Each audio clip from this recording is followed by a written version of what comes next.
ಈ ಕಾರ್ಯಕ್ರಮಕ್ಕೆ ಆಗಮಿಸಿದಂತಹ ಎಲ್ಲ ನನ್ನ ಶರಣ ತಂದೆ ತಾಯಿಗಳಿಗೆ ಹಾಗೂ ರೈತ ಬಾಂಧವರಿಗೆ ನನ್ನ ಭಕ್ತಿಪೂರ್ವಕ ಶರಣಾರ್ಥಿಗಳು. ಇವತ್ತು ಶರಣ ಸಮಾಗಮ ಎರಡನೇ ದಿವಸ ರೈತ ಸಮಾವೇಶ ಕಾರ್ಯಕ್ರಮ. ಅಪ್ಪಾಜಿಯವರು ಹೇಳಿದರು ಆಶಯ ನುಡಿ ಮಾತಾಡಬೇಕಂತ. ಆದರೆ ನಾ ಮರಾಠಿ ಇರೋದ್ರಿಂದ ನನಗೆ ಅಷ್ಟು ಕನ್ನಡ ಸ್ಪಷ್ಟ ಬರ್ತೈತ್ರಿ. ಆದರೂ ಎಲ್ಲೇ ತಪ್ಪಿದ್ರೂ ನೀವು ಕ್ಷಮಿಸಬೇಕು ಅಂತ ಕೇಳ್ಕೊತೀನಿ. ರೈತರ ಬಗ್ಗೆ ಹೇಳ್ಬೇಕಂದ್ರೆ ರೀ, ರೈತರು ನಮ್ಮ ದೇಶದ ಒಂದು ಬೆನ್ನೆಲುಬು ಅಂತಲೇ ಹೇಳ್ಬೋದು. ರೈತರು ಅಂದರೆ ನಮ್ಮ ದೇಶದ ಒಂದು ಶಕ್ತಿ. ರೈತರಂದ್ರೇ ಆತ್ಮಸ್ಥೈರ್ಯ ಮತ್ತು ಸಾಧನೆಗಳ ಒಂದು ಹಬ್ಬ ಅಂತಲೇ ಹೇಳ್ಬೋದು. ಇವತ್ತಿನ ದಿವಸ ರೈತರು ಎಲ್ಲರೂ ಇಲ್ಲಿ ಕೂಡಿದ್ದೀರಾ ಅಂದರೆ ಇದು ಒಂದು ಹಬ್ಬನೇ ಅಂತ ಹೇಳ್ಬೋದು. ಯಾಕಂದರೆ ಅಪ್ಪಾಜಿಯವರು ಹೇಳಿದರು, ರೈತರು ಅಂದರೆ ದೇವರು ಸಮಾನ. ಏಕೆಂದರೆ ಈಗ ನೋಡ್ರಿ, ರೈತರು ಅಂದರೆ ರೈತ ಏನು ಮಾಡ್ತಾನೋ, ಒಂದು ಬೆಳೆಯನ್ನು ಬೆಳಿಬೇಕಾದ್ರೆ ಅವರು ಎಷ್ಟು ಕಷ್ಟಪಡ್ತಿರ್ತಾರೆ. ಅವರು ಬಿತ್ತಿನ ಹಿಡಿದು ಅಂದರೆ ಸೋಯಿಂಗ್ ಟು ಹಾರ್ವೆಸ್ಟಿಂಗ್, ಅಲ್ಲಿದಿಂದ ಮತ್ತು ಪ್ರೊಸೆಸಿಂಗ್ ಟು ಕುಕ್ಕಿಂಗ್ ಅಂದರೆ ನಾವು ತಿನ್ನೋ ಒಂದು ಊಟ ಮಾಡೋ ಅನ್ನವರೆಗೂ ಅದು ಮಾಡಬೇಕಾದ್ರೆ ಪ್ರೊಸೆಸಿಂಗ್ ಆಗಿ ಇಲ್ಲಿ ತನಕ ಬರೋ ತನಕ ಅವರು ಎಷ್ಟು ಕಷ್ಟಪಟ್ಟಿರ್ತಾರೆ ಅಂದರೆ ಅದಕ್ಕೆ ನಾವು ಏನು ಹೇಳಬೇಕಂದ್ರೆ ರೈತರು ಈಗ ಆಧುನಿಕ ರೈತರು ಮತ್ತು 12ನೇ ಶತಮಾನದಲ್ಲಿ ಒಕ್ಕಲಿಗ ಮುದ್ದಣ್ಣ ಅಂತ ಶರಣರು ಆಗಿ ಹೋಗಿದ್ರು. ಅವರ ಕಾಯಕ ಕೃಷಿ ಕಾಯಕ ಅಂದರೆ ಅವಾಗೇನು ಹಿಡಿದ್ರು ಕೃಷಿ ಕಾಯಕ. ಅಂದರೆ ಈಗ ಬಸವಣ್ಣನವರು ಹೇಳ್ತಾರೆ ಕಾಯಕವೇ ಕೈಲಾಸ ಅಂತ.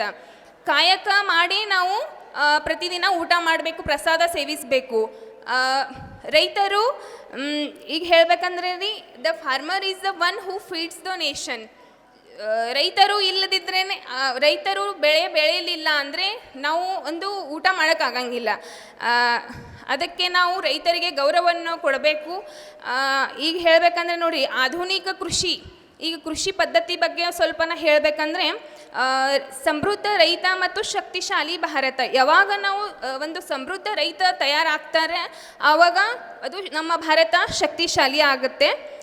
ನಾನು ಒಂದು 3 ಸಂದೇಶಗಳನ್ನು ಹೇಳಬೇಕಂತ ಬಯಸ್ತೀನಿ ರೀ.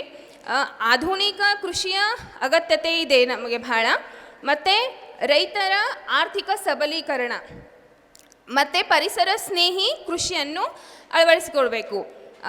ಮೊದಲನೇದು, ಆದಳಿಗೆ ನಾವು ನೀರನ್ನು ಕೊಟ್ಟರೆ ಅದು ಅಂದರೆ ಉತ್ಪಾದನೆ ಹೆಚ್ಚಾಗೋಕ್ಕೆ ಸಹಾಯ ಆಗುತ್ತೆ. ಮತ್ತು ಈಗ ನೋಡಿರಿ, ಡ್ರೋನ್ ಟೆಕ್ನಾಲಜಿ ಬಗ್ಗೆ ಹೇಳಬೇಕಂದ್ರೆ,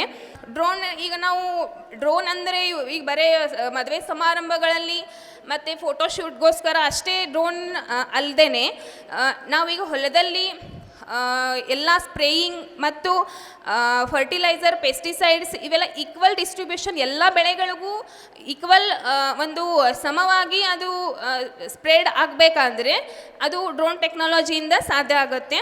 ಅದಕ್ಕೆ ನಾವು ಎಲ್ಲರೂ ಡ್ರೋನ್ ಟೆಕ್ನಾಲಜಿಯನ್ನು ಬಳಕೆ ಮಾಡಿದರೆ ಅದರಿಂದ ನಮಗೆ ಟೈಮ್ ಸೇವಿಂಗ್ ಆಗುತ್ತೆ ಮತ್ತು ಲೇಬರ್ ಸೇವಿಂಗ್ ಆಗುತ್ತೆ. ನಾವಂದರೆ ಇಲ್ಲಿ ಒಬ್ಬರೇ ಕೂತು ಅದನ್ನು ಆಪ್ರೇಟ್ ಮಾಡಿದರೆ ಕೆಲವೇ ನಿಮಿಷಗಳಲ್ಲಿ ಅದು ಕಾರ್ಯ ಆಗತ್ತೆ ರೀ. ಆಮೇಲೆ ಈಗ ಇನ್ನು ಹೇಳ್ಬೇಕಂದ್ರೆ, ಎರಡನೇದ್ದು ರೈತರ ಆರ್ಥಿಕ ಸಬಲೀಕರಣ. ಇದರಲ್ಲಿ ಸರ್ಕಾರಗಳಿಂದ ಹಲವು ಯೋಜನೆಗಳು ರೈತರಿಗೋಸ್ಕರ ಮತ್ತು ಕೃಷಿ ಒಳಗೆ शेतकऱ्यांसाठी खूप काही योजना आहेत. मराठी ಒಳಗೆ ಒಂದು ಸ್ವಲ್ಪ ನಾನು ಹೇಳ್ತೀನಿ ರೀ, ಬರಲಿಲ್ಲ ಅಂದ್ರೆ PM ಕಿಸಾನ್ ರೀ. PM ಕಿಸಾನ್ ನೋಡ್ರಿ, ಇವು ಎಲ್ಲ ಸ್ಕೀಮ್ಸ್ಗಳು ನಮಗೆ ಅಂತ ತಿಳ್ಕೊಂಡಿರಬೇಕು. ಯಾರು ನಾವು ತಿಳ್ಕೊಂಡಿರ್ತೀವಿ ಅವು ನಾವು ರೈತರ ತನಕ ನಾವು ಮುಟ್ಟಿಸೋ ಪ್ರಯತ್ನ ಮಾಡಬೇಕು. ಯಾಕಂದರೆ ಈಗ ಹಳ್ಳಿಗಳಲ್ಲಿ ಅಷ್ಟಾಗಿ ಸ್ಕೀಮ್ಸ್ ಬಗ್ಗೆ ಅಥವಾ ಇವೆಲ್ಲ ಯೋಜನೆಗಳ ಬಗ್ಗೆ ಗೊತ್ತಿರಂಗಿಲ್ಲ ರೀ. ಆಗ ಅದಕ್ಕೆ ನಾವು ಒಂದು ಆಶೆ ಏನಂದರೆ, ಇದು ನಮ್ಗೆ ಎಷ್ಟು ತಿಳಿದೈತೆ ಅಷ್ಟು ನಾವು ಅವರಿಗೆ ಸಹಾಯ ಆಗಲಿ ಅಂದರೆ, ಈಗ ನೋಡ್ರಿ ಇದ್ರೊಳಗೆ PM ಕಿಸಾನ್ ಒಳಗೆ ವರ್ಷಿಗೆ 6,000 ರೈತರಿಗೆ ಅದು ಕೊಡುವಂಥ ಒಂದು ಯೋಜನೆ ರೀ. ಅಂದ್ರೆ 3 ತಿಂಗಳಲ್ಲಿ 2,000 ಇನ್ಸ್ಟಾಲ್ಮೆಂಟ್ ಆಗಿ ಅದು ಸಿಗತ್ತೆ ಈ ಥರ. ಮತ್ತೆ ನೋಡ್ರಿ ಫಸಲ್ ಬಿಮಾ ಯೋಜನಾ ಅಂತೆ. ಫಸಲ್ ವಿಮಾ ಯೋಜನೆ ಇದು ಬೆಳೆಗಳನ್ನು ಹಾನಿಯಾದರೆ, ಈಗ ನ್ಯಾಚುರಲ್ ಡಿಸಾಸ್ಟರ್ ಬರ್ತಾವ್ರಿ, ಅದರದಿಂದ ಕ್ಲೈಮೇಟ್ ಚೇಂಜ್ ಇವೆಲ್ಲದರಿಂದ ಬೆಳೆಗಳು ಹಾನಿಯಾಗಿರ್ತವೆ.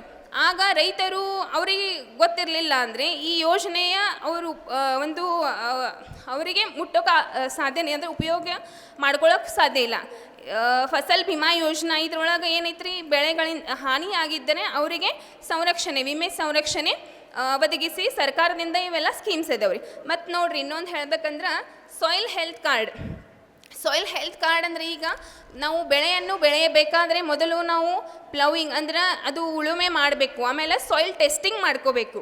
ಸಾಯಿಲ್ ಟೆಸ್ಟಿಂಗ್ ಯಾಕೆ ಮಾಡಬೇಕು ಅಂದರೆ ಈಗ ಅದು ಆ ಸಾಯಿಲ್ ಒಳಗೆ ನಾವು ಯಾವ ಬೆಳೆ ಬೆಳಿಬೇಕು, ಈಗ ನಾವು ಗೋಧಿ ಜೋಳ ಈ ಥರ ಇವೆಲ್ಲದಕ್ಕೂ ಅವಕ್ಕೂ ನೈಟ್ರೋಜನ್ ಫರ್ಟಿಲೈಸರ್ NPK ಅಂತ ಪ್ರೈಮರಿ ಏನು ನ್ಯೂಟ್ರಿಯೆಂಟ್ಸ್ ಇದಾವ್ರಲ್ಲ ಅದು ನ್ಯಾಚುರಲಿ ಆ ಸಾಯಿಲ್ ಒಳಗಿತ್ತು.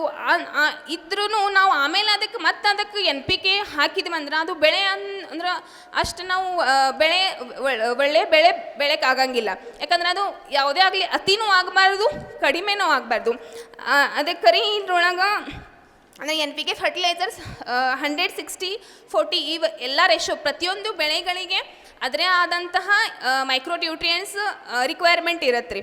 ಅದನ್ನು ನಾವು ಸಾಯಿಲ್ ಟೆಸ್ಟಿಂಗ್ ಮಾಡಿದರೆ ಅದರೊಳಗೆ ಸಾಯಿಲ್ ಹೆಲ್ತ್ ಕಾರ್ಡ್ ಅಂತ ಒಂದು ರಿಪೋರ್ಟ್ ಬರುತ್ತೆ.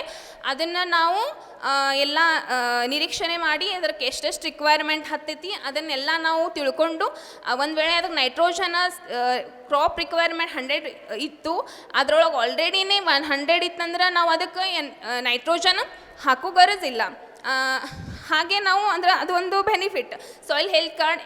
ಎಲ್ಲರೂ ನಾವು ಕೃಷಿ ಅಂದರೆ ಈಗ ಸಾಮಾನ್ಯ ರೈತರಿಗೆ ಅಂದರೆ ಗೊತ್ತಿರಂಗಿಲ್ಲ ರೀ ಇವೆಲ್ಲ. ಸಾಯಿಲ್ ಹೆಲ್ತ್ ಕಾರ್ಡ್ ಅಂದರೆ ಇದು ನಾವು ಅಂದರೆ ಒಳ್ಳೆಯದೇ, ಇದು ಮಾಡ್ಕೋಬೇಕು ಎಲ್ಲರೂ. ಸಾಯಿಲ್ ಟೆಸ್ಟಿಂಗ್ ಬೆಳೆಕ್ಕಿಂತ ಮುಂಚೆ ಇದು ಒಂದು ಉಪಯೋಗ ಆಗುತ್ತೆ. ಮತ್ತು ಪರಿಸರ ಸ್ನೇಹಿ ಕೃಷಿ ಅಂತ ಮಾಡ್ಬೇಕ್ರಿ. ಈಗ ನೋಡಿ, ಭೂಮಿಯನ್ನು ನಾವು ತಾಯಿಯಾಗಿ ನೋಡಬೇಕು. ಅದಕ್ಕೆ ನಾವು ನಮಗೆ ಎಷ್ಟು ಅಂದ್ರೆ ಉತ್ಪಾದನೆ ಹೆಚ್ಚು ಬೇಕು ಅಂತ ನಾವು ಏನೇ ಕೆಮಿಕಲ್ಸು, ಫರ್ಟಿಲೈಸರ್ಸ್, ಪೆಸ್ಟಿಸೈಡ್ಸ್ ಅತಿಯಾಗಿ ನಾವು ಅದಕ್ಕೆ ಹಾಕಿದರೆ ಅದು ಈಗ ನಾವು ಮನುಷ್ಯರು ನಾವು ಊಟ ಮಾಡ್ತೀವಿ, ನಮ್ಗೆ ಎಷ್ಟು ಬೇಕು ಅಷ್ಟೇ ನಾವು ನಮ್ಗೆ ಸೇವಿಸ್ತೀವಿ ಹೊಟ್ಟೆಗೆ. ಅದು ಭೂಮಿಯನ್ನು ನಾವು ತಾಯಿ ಅಂತ ನೋಡ್ತೀವಿ.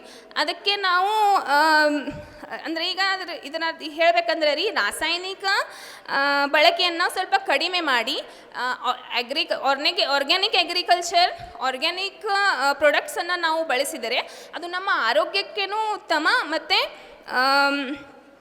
ಅದು ಭೂಮಿಯನ್ನು ಅದು ಹಾಳು ಮಾಡಂಗಿಲ್ಲ. ಅಂದರೆ ಅದರ ಫರ್ಟಿಲಿಟಿ ಕಮ್ಮಿ ಉಳಿಯುತ್ತೆ, ಅಂದರೆ ಹೆಚ್ಚಾಗ್ತದೆ. ಆಮೇಲೆ ಈಗ ನೋಡಿರಿ, ನಿರೀಕ್ಷಣೆ ಮತ್ತು ಸಂರಕ್ಷಣೆ, ನೈಸರ್ಗಿಕ ಕೃಷಿ ಮತ್ತು ಮಿಕ್ಸ್ಡ್ ಕ್ರಾಪಿಂಗ್ ಪ್ಯಾಟರ್ನ್ಸ್ ಇರ್ತಾವ್ರಿ. ಈಗ ಬರೀ ಒಂದೇ ಬೆಳೆ ಬೆಳೆಕೊಂತ ಹೋಗಬಾರ್ದು, ಅದರದ್ದು ಫರ್ಟಿಲಿಟಿ ಕಮ್ಮಿ ಆಗುತ್ತೆ. ಈಗ ಅಲ್ಟರ್ನೇಟ್ ಕ್ರಾಪಿಂಗ್ಸ್ ಇರ್ತಾವ್ರಿ, ಒಂದು ವರ್ಷ ಬಿಟ್ಟು ಒಂದು ವರ್ಷ ಅದು ಮಾಡಬೇಕು. ಇಲ್ಲಾಂದ್ರೆ ಫರ್ಟಿಲಿಟಿ ಅದಕ್ಕೆ ಮಣ್ಣಿನ ಗುಣವತ್ತತೆ ಕಮ್ಮಿ ಆಗುತ್ತೆ. ಅದೇ ಇಷ್ಟೇ ಮೂರು ಸಂದೇಶಗಳನ್ನ ಅಷ್ಟೇ ಹೇಳಬೇಕಾಗಿತ್ತು. ರೈತರು ಅಪ್ಪಾಜಿ ಹೇಳ್ದವ್ರೆ ದೇವರು, ಅವರಿಗೆ ನಾವು ಗೌರವವಾಗಿ ನೋಡಬೇಕು. ಮತ್ತು ರೈತನು ಬಲವಾಗಿದ್ದರೆ ದೇಶ ಬಲವಾಗುತ್ತದೆ. ಮತ್ತು ನಾವೆಲ್ಲರೂ ಸೇರಿ ರೈತರ ಒಂದು ಸಬಲೀಕರಣಕ್ಕೆ ಕೈ ಜೋಡಿಸೋಣ ಮತ್ತು ಕೃಷಿಯ ಅಭಿವೃದ್ಧಿಯ ಕೆಲಸ ಮಾಡೋಣ ಅಂತ ಹೇಳಿ ಎಲ್ಲರಿಗೂ ಮತ್ತೊಮ್ಮೆ ಶರಣಾರ್ಥಿಗಳು.